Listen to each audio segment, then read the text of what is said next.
Welcome to another episode of BlackMenCarpool, number 67. I'm your host, blackwax. I got my driver in the cabin today. Zay, what do you say, brother Zay? What's cracking, man? All good, man. All good. So, how's your week been? Busy. Extremely busy. And that's about the gist of it. My daughter has her last basketball game tonight. And Okay. she's hanging up the hoop shoes. Okay. So this will be a memorable night. What grade is she in again? She is in the 8th grade. 8th grade. She's playing what guard? She transfers back and forth from the 2 to the 1, so point guard, shooting guard. Okay, point guard, shooting guard. All right. All good. All good. So, we haven't had a chance to talk about the Super Bowl. Woo! Man. Wow. What a game. What a game. My buddy Martin came over. Him and his wife, Linda, came over to visit. We hung out, had a great time. And so we had some other family over. We're just relaxing, having a good time. I mean, everybody's just chill. So about the third quarter, end of the third quarter, he's like, well, you know, we got to get up early in the morning. This game's pretty much over. We can go ahead and make our trek back.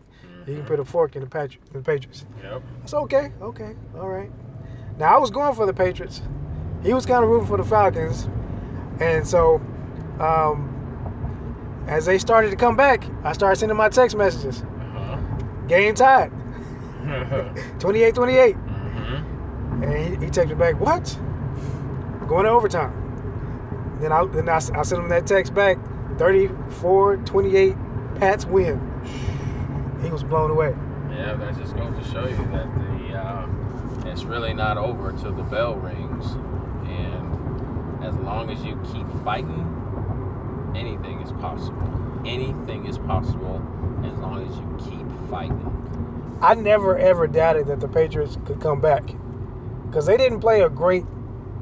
Well, actually, they didn't play a great first half at all. They were down 28-3. They had a terrible first half. Terrible first half. Brady threw a pick. Yeah. Pick 6. And, yeah, it was a terrible first half. And, you know, everyone knew it looked bleak. Tom Brady, they showed him after he threw that interception and after he dove after the guy, the look on his face looked like he's about to cry. Yeah. And yeah, at that point, I was kind of, be honest with you, I was kind of happy. I was like, man, Atlanta's finally gonna get him one. That's cool. They played a great first half. Great first half. They had a lot of momentum, and they came out guns blazing. One thing that did work against the Falcons, though, was their penalties. Right. And as we were watching the game, I told my wife, if they don't get these penalties under control, they're going to lose the game, because that's exactly how they capitalize. They'll end up getting a penalty or something like that, and then the Patriots will make the most of it. So you mess around and start giving them 10, 15 yards on penalties, they're going to score on you, because they understand momentum. And momentum drivers are usually in football, penalties or something that gives you yardage. So they understand that quite well. So the Pats, they got their momentum in the second half. They found their rhythm, and Grady just played lights out. It's nuts. No stopping him. And he may have been a little shook the first half, but that second half, he kept his composure the whole time. Yeah, absolutely. I mean, he kept his composure the whole time in the first half, too. Right. And so, yeah, he's just a professional. He has been in the league for over 10 years, and he has really fine-tuned his craft. And when you're firing on all cylinders like that... He's pushing 20 years. I mean, yeah. So anything over 10 years in the league is kind of unheard of nowadays. Right. However, he's one of those individuals that have just... It just feels like he was born to play football. He was put on this planet to be an entertainer, and he chose football. And I mean, it seems like God really did bless him with the skill to really master the game of football. Yeah, he's definitely a master. He may be the GOAT. Yeah, I mean, and now he's the number one quarterback that's ever. He is the number one quarterback with the most Super Bowls. Yep. At this point in time in his life. Yeah. And so he's going down as the greatest quarterback to ever play the game. So what do you make of the aftermath with the handshake with Roger Goodell and Robert Kraft acknowledging that this is the sweetest Super Bowl championship given the circumstances that they had to go through this last year? So what did you make of all that? And then Brady getting all emotional at the end? Yeah, for one, I think there's bad blood between Roger Goodell and the Patriots because of the whole Deflategate and everything else. So there's bad blood there. And as you've seen, when Roger Goodell was giving his speech, he was being booed big time. Yeah. When he was handing over that trophy to Mr. Kraft. Mm-hmm. And,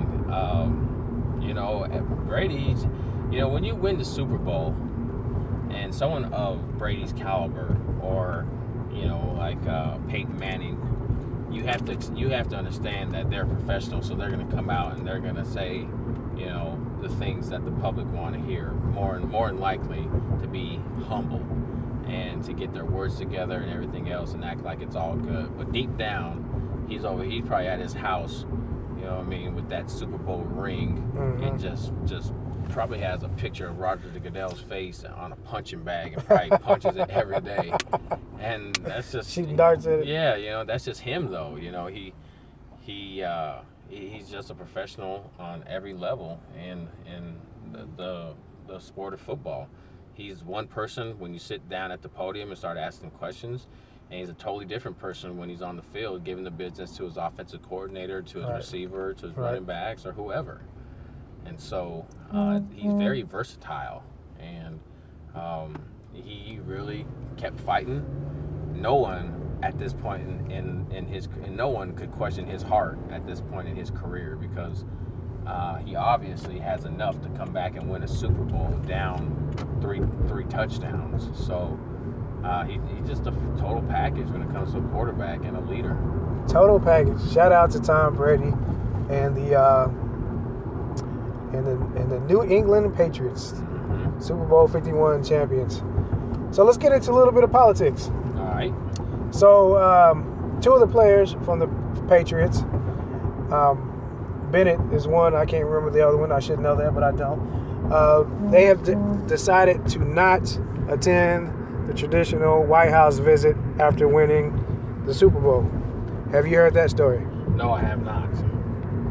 So obviously they won't be the first athletes to participate or not participate in the visit.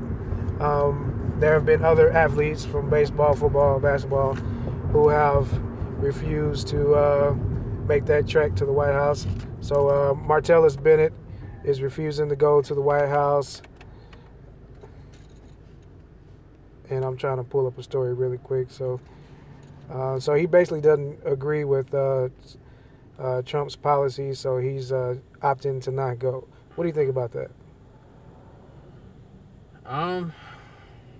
Man, that's a tough one. He obviously doesn't believe in the leadership. Mm-hmm. He doesn't like Donald Trump, and as much as you want to take politics out of it, it's a given when you're a professional athlete. And he decided to take the stand and not do it. And more athletes are being a lot more outspoken nowadays. Just take, for instance, Colin Kaepernick. Colin Kaepernick won the Super Bowl. I doubt he'd opt out too to meet Donald Trump. Right. So yeah, I mean it's a personal call. It's a judgment call. It's a risky call. But it's his decision. And so if it's optional and it's not affecting the team, then yeah, if you want to sit this one out, fine. We already won the Super Bowl. You don't have to take a picture with the president if you don't like him, whatever. Yeah. But yeah, that's just my thoughts on it. His teammate is Devin McCourtney. Devin McCourtney said, I'm not going to the White House. Basic reason for me is I don't feel accepted in the White House. With this president having so many strong opinions and prejudices, I feel that certain people might feel accepted while there others won't. Yeah, I get where you're coming from. Mm-hmm. Patriots linebacker Doncha Hightower also said he would not go to the White House. Been there, done that. Dante Hightower? Yeah, Dante. I really messed up his name. I think he spells it don't A. Yeah. Yeah. So I want to read what Martellus Bennett said. I thought this was pretty good too. He said, I'm surprised that he didn't ban the Chinese New Year in America. That's what we put on this Twitter feed. Knock on some wood, that may be the next initiative. Wow. So, yeah, that's interesting. And I'm with you. I hope it doesn't have any effect on the team morale. Yeah, and I think America is really divided in half now. I think it's really on the forefront, and now it's out and about. And I think a lot of white people are really coming to grips with racism is still alive. Right. When most of them thought that it kind of watered down and, it just kind of went away. Obviously, they have not been discriminated against or been in those type of situations. And so I think now it really is in our face. Right. And really something that we need to talk about because it's here, it's now. We've never been so divided as a country, in my opinion, as of right now. And it just goes to show you that you would probably never ever heard of this 10 years ago. And people were probably mandatory to go to the White House, or maybe at least they felt like that. But with having a president that's so outspoken and really how his true opinion about certain situations, it gives everyone the right to act out, in my opinion, and it gives everyone a right to really bring that nasty attitude with them.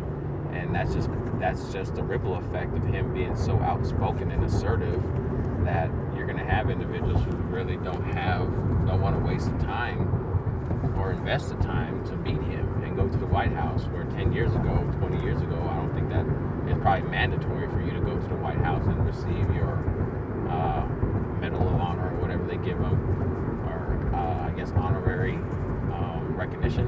Yeah. But yeah, nowadays we have such an outspoken president and everyone wants to speak out. And I'm going to let you know how I feel about it, and I'm not going. Yeah. I really hope there is something good that's going to happen in our country that can bring us together, as opposed to something bad happening. I really hope.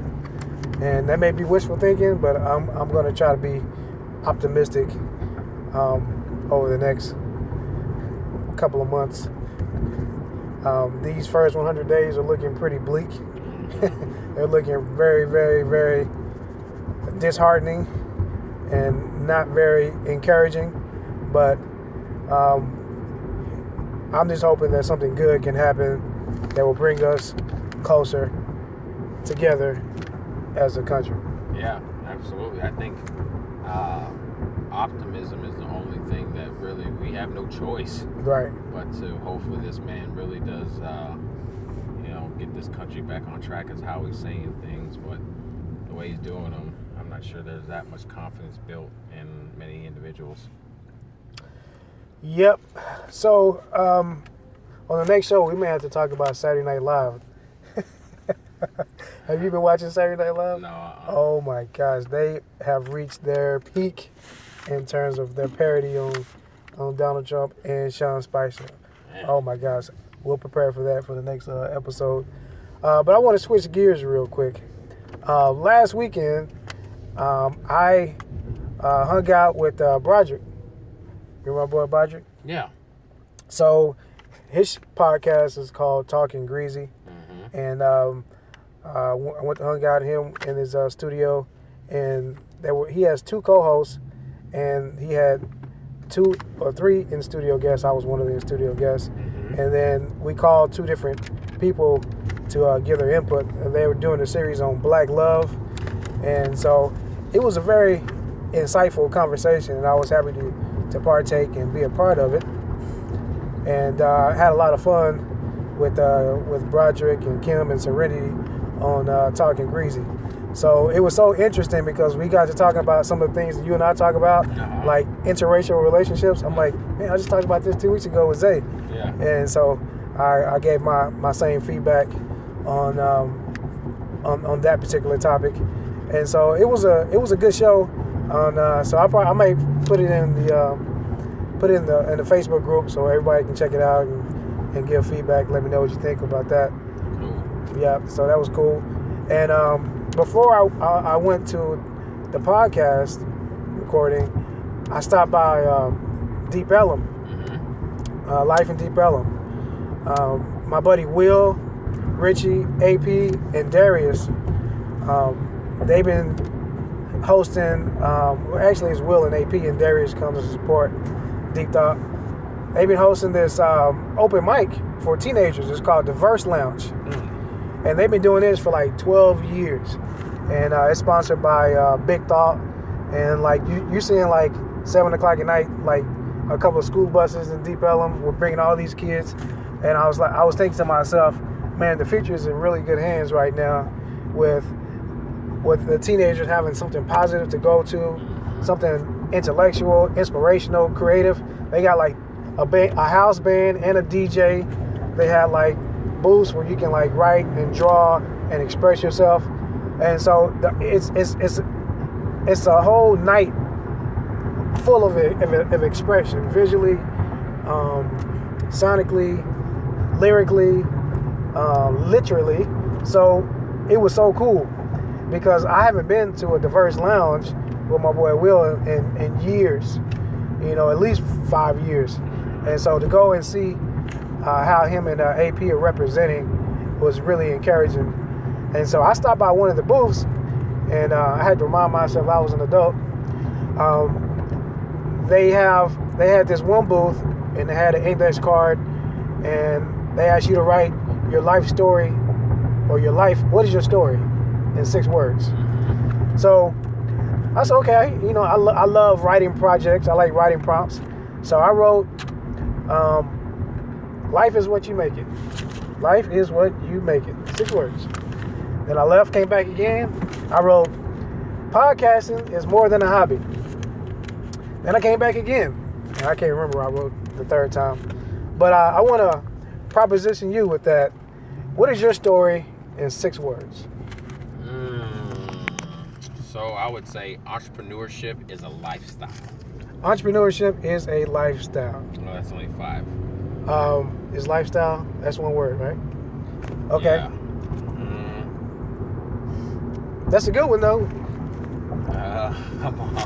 I'm losing it here. That's all I got. I didn't realize that was 5 words. Well, we'll say 6 words or less. How about that? All right. Yeah. But yeah, that was a cool little project. And so I don't know if they like post all those writings on or all those sayings somewhere. I'm going to have to check out Will. But man, it was a great night. I was not able to stay very long because I had to go record. But I want to send them a big shout out, and I'm gonna try to take my whole family next month because I have a teenager and I have a tween, and so and a 5-year-old. So I think they will all get something out of that. And even your daughter Lauren, she may even enjoy a DaVerse Lounge. Yeah. So that'd be a good little getaway. Yeah, it'd be a cool little getaway, and it's a great, safe environment. And so we had a good time there. All right, so you got any shout outs?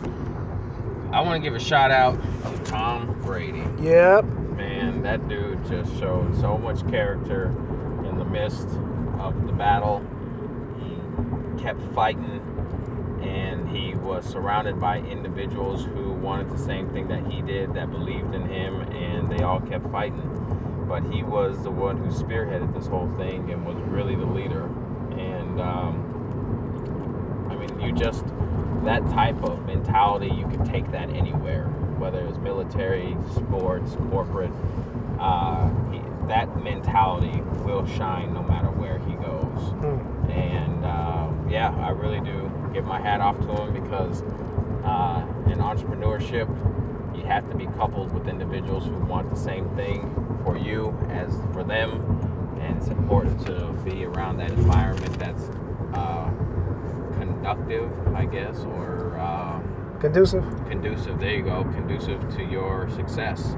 And it was just a perfect storm for him and his team, and they rose above it and they won the game. So you don't see that too often. So I felt very privileged to be alive in the era that he's playing football, and it was a great game. And yeah, that's it.